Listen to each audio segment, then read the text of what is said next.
Topic వచ్చేసి నోక్కు కూలీ. ఇది మీరు చాలాసార్లు నేషనల్ రౌండప్లో చెప్తూనే వస్తూ ఉన్నారు. కేరళలో ఉన్నటువంటి ఒక వింత పని విధానం గురించి.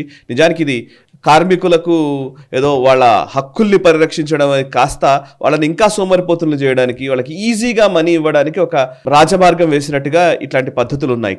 అది కేరళకే పరిమితం అని మీరు చాలాసార్లు చెప్పారు. అండ్ పార్లమెంట్లో నిర్మలా సీతారామన్ గారు కూడా దీని గురించి ప్రస్తావించారు, నొక్కు కూలి గురించి ప్రస్తావించారు. అండ్ ఈవెన్ కేరళ గవర్నమెంట్కు సంబంధించి మంత్రులు రెస్పాండ్ అవుతున్నారు. ఏదో పెద్ద ఇష్యూగా ఈరోజు కనబడుతోంది. నేను కూడా సర్చ్ చేస్తున్నాను యాక్చువల్లీ నొక్కు కూలి గురించి. చాలా అసలు నిజానికి ఒకసారి తెలిసింది కొంతే, రాసింది పేపర్లలో కానివ్వండి లేకపోతే వెబ్సైట్స్లో కానీ వచ్చిన ఆర్టికల్స్లో కనిపిస్తుంది చాలా తక్కువే. నిజానికి అక్కడ పర్సనల్గా మీ ఎక్స్పీరియన్సెస్ కూడా అందులో ఉన్నాయి కాబట్టి, మీరు కేరళ నుంచే వచ్చారు కాబట్టి నొక్కు కూలి అనే విధానం ఏంటి, అండ్ ఇప్పుడు ఇది లేదు అప్పట్లో ఉండేది గతంలో ఉండేది అని కేరళ మంత్రులు చెప్తూ ఉన్న పరిస్థితి కనబడుతుంది. సో దానికి నిజానికి ఇప్పుడు ఉందా లేదా, ఈ విధానం గురించి ఒకసారి ఫస్ట్ చెప్పండి, తర్వాత మనం మిగతా మాట్లాడదాం. సాయి గారు, నిర్మలా సీతారామన్ గారు ఈ టాపిక్ తీసుకొచ్చిన దానికి ఆమెకి ధన్యవాదాలు చెప్పాలి. Actually correct. ఆమె మాట్లాడుతూ కేరళ నుంచి ఎంపీస్ చాలామంది ఆమెని ఆపడానికి ట్రై చేశారు. కానీ ఆమె ఏం చెప్పిందంటే, నేను కూడా అక్కడి నుంచే కదా, అంటే she also speaks good Malayalam and Tamil Nadu border area నుంచి నేను కూడా కేరళ నుంచే కదా, నేను బాగానే మాట్లాడతాను, నాకు తెలిసి అక్కడ ఏం జరుగుతుంది, నాకు చెప్పక్కర్లేదు, మీకు నన్ను ఆపి కూడా మీరు ఏం చేయలేరని. నోక్కు కూలీ అనేది కేరళలో మనకందరు తెలుసు, ఆ స్టేట్ని సత్యనాశం చేసింది, కంప్లీట్గా డౌన్ చేసింది. కేరళ ఉండొచ్చు, వెస్ట్ బెంగాల్ ఉండొచ్చు, ఈ కమ్యూనిస్టులు యూనియన్లు, అది కాంగ్రెస్ ఉంటే కూడా అంతే సంగతి. కాంగ్రెస్ ఉంటే అది కమ్యూనిస్ట్ పార్టీ వర్షన్ 2, అది 2.0.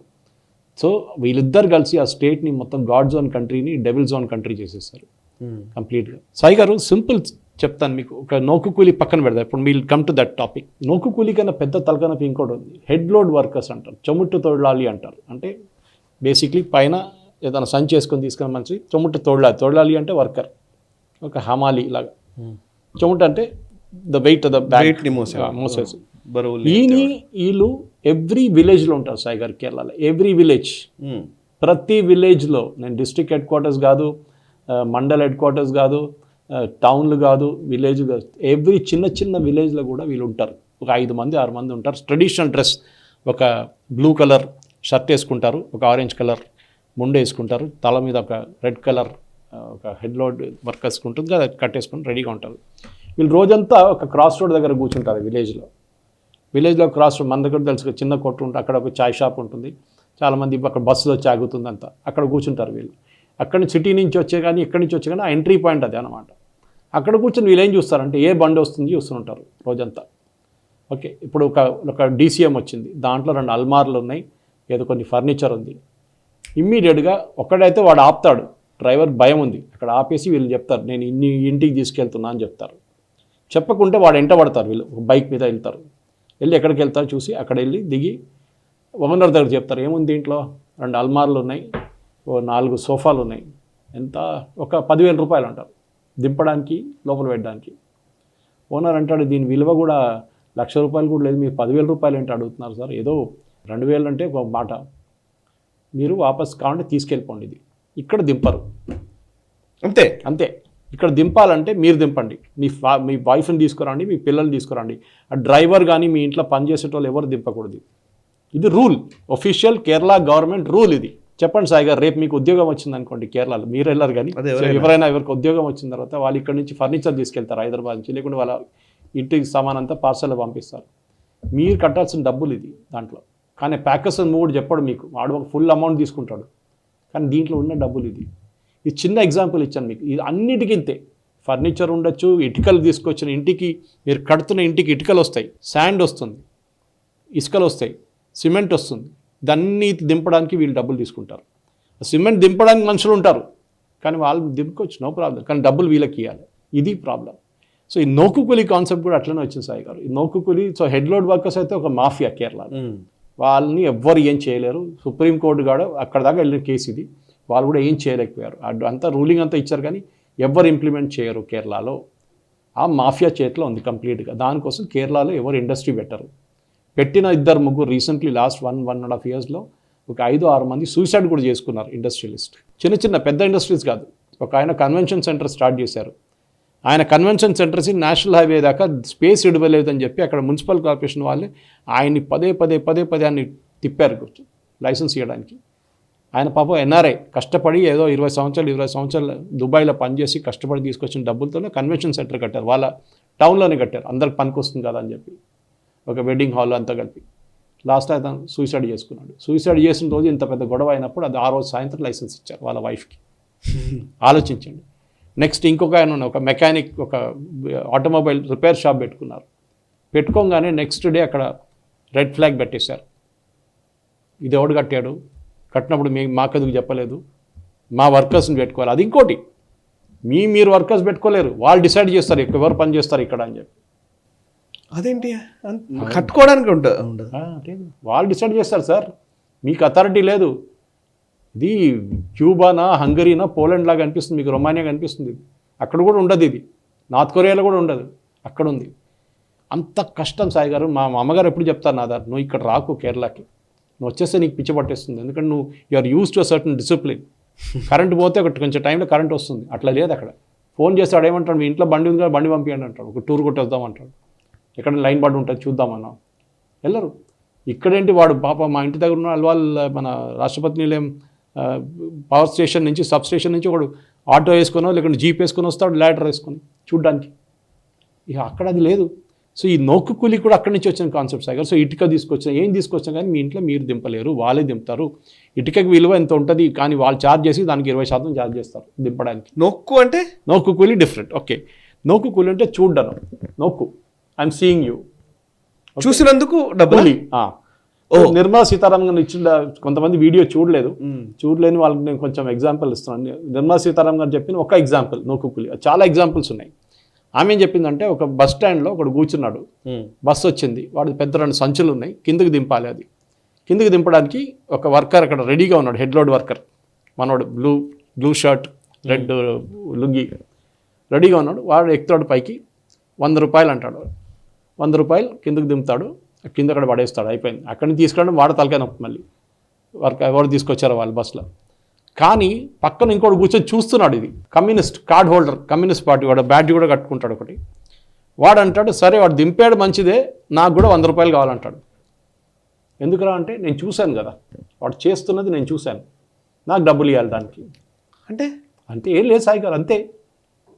నేను వాడు బాసు, వాడికి 100 రూపాయలు ఇచ్చా కరెక్ట్, నాకు కూడా 100 రూపాయలు కావాలి అఫీషియలీ. లేకుండా అంతే సంగతి. ఆ సంచి అక్కడ ఉండదు, బస్సుతో పాటు వెళ్ళిపోతుంది సంచి. ఓకే, నెక్స్ట్ నోక్కులి, అది ఇంకా నవ్వుతారు మీరు. అక్కడ కేరళలో ఈ కంప్యూటర్ వచ్చినప్పుడు నాకు గుర్తుంది, మా అంకుల్ అప్పుడు chief commissioner income tax Kerala that time, అతన్ని ధర్నా చేసి మొత్తం ఆఫీస్లో బంద్ చేసి పడేశారు, కంప్లీట్గా లాక్ చేసి. ఆయన బాత్రూమ్ వెళ్ళకుండా ఆయన ఆఫీస్ లోపల, ఇన్కమ్ ట్యాక్స్ కమిషనర్ ఆఫీస్ లోపల బంద్ చేసి పడేశారు. ఎందుకు? కంప్యూటర్ తీసుకొచ్చింది దానికి. కంప్యూటర్ వస్తే ఉద్యోగాలు పోతాయని చెప్పి 1980s కంప్యూటర్ తీసుకొచ్చినందుకు. ఇదే కమ్యూనిస్ట్ వాళ్ళు పెద్ద హర్తాలు చేసి కంప్లీట్ కేరళ బంద్ చేయించారు. కంప్యూటర్ వస్తుంది, ఇన్కమ్ ట్యాక్స్ డిపార్ట్మెంట్లో కంప్యూటర్ వచ్చింది, మన ఈ ఇన్కమ్ ట్యాక్స్ కమిషనర్ ఇంటికి పోనీయద్దు. ఆయన పాప అక్కడే ఉన్నాడు 2 రోజులు, తిండి లేకుండా ఏం లేకుండా, బాత్రూమ్కి వెళ్ళకుండా వాళ్ళు వెళ్ళనీయలేదు. లాస్ట్లో పోలీసు వాళ్ళు వచ్చి వీళ్ళని అందరూ పట్టుకెళ్ళి బయటికి. ఇదే ఇప్పుడు వీళ్ళేమంటారు, మాకు కంప్యూటర్ కావాలంటారు. మేము కంప్యూటర్ తీసుకొచ్చాం కేరళకి, మేము ఇన్ఫో పార్క్ నడిపిస్తున్నాం, టెక్నో పార్క్ నడిపిస్తున్నాం అని చెప్పేసి. అక్కడ ఎన్ని కంపెనీలు ఉన్నాయో అందరికీ తెలుసు, అది ఇంకో మాట. సరే, ఈ నౌకకూలికి వద్దాం మళ్ళీ. సెకండ్ టైప్ వర్షన్ నౌకకూలి. కేరళలో మెకనైజేషన్ అసలు పనికిరాదు, ఎందుకంటే జేసీబీలు గీసీబీలు ఎవరు యూజ్ చేయరు, ఇప్పుడు యూజ్ చేస్తున్నారు. 10-15 సంవత్సరాల ముందు యూజ్ చేయకూడదు, ఎందుకంటే ఉద్యోగాలు పోతాయి కదా సాయి గారు. మీరు ఒక 10-20 రోజులు టైం తీసుకున్న మాన్యువల్ లేబరు మీరు ఒక రోజులో చేస్తారు, ఉద్యోగాలు పోయినాయి కదా 9 రోజులది. సో ఏం చేస్తారంటే, సపోజ్ ఒక పెద్ద చెరువు ఉంది సాయి గారు, దాంట్లో మొత్తం మంటి నిండిపోయింది, నీళ్ళు రావట్లేదు. నీళ్ళతో ఒక మాన్సూన్ కన్నా ముందు ఒకటి జేసీబీ తీసుకొచ్చి మొత్తం తీసేసి లారీలో పట్టుకుంటూ పోతుంది. సో 5 లారీలు లైన్గా నిలబడి ఉంటుంది, వీడు తీసి ఆ లారీలో ఇస్తాడు, ఫుల్ అయినాక ఆ లారీ పోతుంది. ఒకడు పక్కన కూర్చొని చూస్తూనే ఉంటాడు యూనియన్ లీడర్. వాడి పని అంటే లారీ నెంబర్ 1 నోట్ చేసుకుంటాడు, లారీ నెంబర్ 2, అట్లనే సాయంత్రం దాకా 50 లారీలు పోయినాయి. ఒక్క లారీలో ఒక 3 వర్కర్స్ వర్క్ చేస్తేనే ఫిల్ అవుతుంది. ఓకే, అంటే 50 లారీలు పోతే 150 మంది ఉద్యోగం, 150 మంది డబ్బులు ఇవ్వాలి. జేసీబీ డబ్బులు వేరే, అది వేరే. జేసీబీ మీరు పని చేయనీయలేదు కదా మా వర్కర్స్ని. సో వాళ్ళ కాంపెన్సేషన్ వాడు డబ్బులు కావాలి మాకు, వాడు లేడు, వర్కర్ లేడు, ఎవడు లేడు అక్కడ, దీడు కూర్చున్నాడు నోక్కు కూలి, అది చూడ్డానికి డబ్బులు తీసుకుంటున్నాడు. ఇది సాయి గారు, ఈ మాఫియా. మన మోహన్ లాల్, మన మలయాళం సినిమా చూసి చాలామంది ఉంటారు, కానీ మన ద ఎర్లియస్ట్ మూవీస్ వాజ్పేయి గారు మెన్షన్ చేశారు ఇది. ఒకసారి కేరళలో వచ్చి ఆయన కుమ్మరకంలో కొన్ని రోజులు ఉన్నారు, కుమ్మరకం మ్యూజింగ్స్ అని చెప్పి కొన్ని పోయిటరీ అంతా రాసినప్పుడు. So beautiful back water resort కేరళలో కోటయం దగ్గర. వాజ్పేయి గారు చెప్పారు ఒక మోహన్ లాల్ మూవీ ఎందుకు వరవేల్ప్ అని చెప్పి. మన ప్రేక్షకులు కూడా చెప్తాను చూడండి, సబ్ టైటిల్స్ ఉంటుంది, యూట్యూబ్లో ఉంటుంది, బహుశా ఇది మిగతా ఎక్కడ ఉండదు ఇప్పుడు ఓటీటీలో. వరవేల్ప్ అంటే ఆయన ఏం చేస్తాను, గల్ఫ్కి వెళ్ళి మోహన్ లాల్ పాపం 20 సంవత్సరాలు ఇట్లా కష్టపడి పనిచేసి తిరిగి వచ్చినాక మా ఊరికి ఏమైనా చేద్దామని చెప్పి ఒక సెకండ్ హ్యాండ్ బస్సు కొనుక్కుంటాడు. ఆ రోజు మొదలైంది ఆయన ప్రాబ్లమ్స్. ఆ బస్ డ్రైవర్ వెళ్ళి ఒక కిరాణా కొట్టును కొట్టేస్తాడు, కండక్టర్ ఏమో డబ్బులు తీసుకొని ఫరారైపోతాడు. కండక్టర్ మీద కంప్లైంట్ చేసిన దానికి మోహన్ లాల్ మీద కంప్లైంట్ అవుతుంది, ఉల్టా హెరాస్మెంట్ అని చెప్పి. డ్రైవర్ అంటాడు నేను వెళ్ళి కొట్టాను కదా, నాకు కూడా దెబ్బ తాకింది, నాకు డబ్బులు కావాలంటాడు. లాస్ట్లో మోహన్ లాల్కి పిచ్చి పట్టేస్తుంది, నేను వద్దు, నాకు ఇదేం వద్దు, బస్సు వద్దు, ఏమొద్దు, రోడ్ నడిమిట్లో పెట్టేసి దుబాయ్కి వెళ్ళిపోతాడు. ఆర్టీఓ వాడు హెరాస్ చేస్తాడు, ఫస్ట్ ఎయిడ్ కిట్ ఎక్కడుందని అడుగుతాడు. ఇట్లాంటి అన్ని చిన్న దానికి అక్కడ మీకు అబ్జెక్షన్ ఉంటుంది. ఏ చిన్న ఇది ఉన్నా కానీ దాన్ని ఎట్లా ఆపాలని ట్రై చేస్తారు, నడిపించడానికి కాదు, దాన్ని ఎట్లా ఆపచ్చు చేసిందే పని కదా మెంటాలిటీ అది. ఇప్పుడు చూడు నిర్మలా సీతారామన్ చెప్పిన తర్వాత ఆమె చెప్పారు, దానికన్నా 3 రోజుల ముందు పినరాయి విజయన్ గారు ఢిల్లీలో వచ్చి ఇంటర్వ్యూ ఇచ్చారు, ఆమెనే కలవడానికి వచ్చారు. యాక్చువల్లీ ఆమె ఏం చేసి మీరు మా ఆఫీస్కి రాకండి, నేనే కేరళ భవన్కి వస్తా అని చెప్పి ఆమె కేరళ భవన్కి వెళ్ళింది ముఖ్యమంత్రిని కలవడానికి. వాళ్ళ మినిస్టర్లు అందరూ ఉన్నారు. అయితే సేమ్ పాత ఆటనే, నేను మాకు డబ్బులు కావాలి, డబ్బులు లేవు.